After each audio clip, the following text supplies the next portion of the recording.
Баланың бойына дарытатын құндылықтардың ішіндегі ең маңыздыларының бірі білім.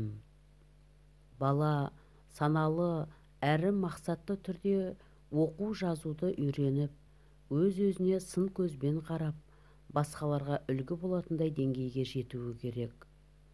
Оқу жазуды үйрену қаншалықты маңызды болса, оның мақсатын білу де соншалықты маңызды.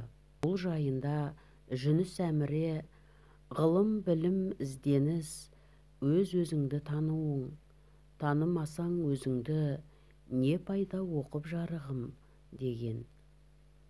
Бұл тақырыпты қозғамас бұрын алдымен мына сауалдарға жауап іздеп көрейік. Ілім деген не? Ілімнің мақсаты қандай? Кітапты не үшін оқимыз? Бұл оқып тоқудың нәтижесінен не күтеміз? Бұл сұрақтарға жауап бермей тұрып, алдымен мына жайттарды еске сала кеткен жөн.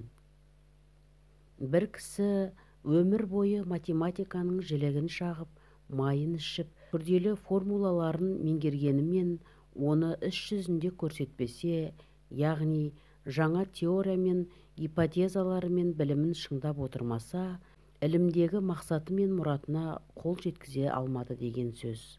Немесе медицинаның бүкіл негіздерін үйренісімен адамдарды емдеуде бұл ілімін қолданбаса, яғни науқастың тамырының бүлкілін, жүрегінің қағысын, өкпесінің сырылын тыңдап, сырқатының түп төркінін тап басып айтпаса, емдеп жазбаса, онда білімнен не қайыр, не пайда, оның білімінің өзі күмәнді.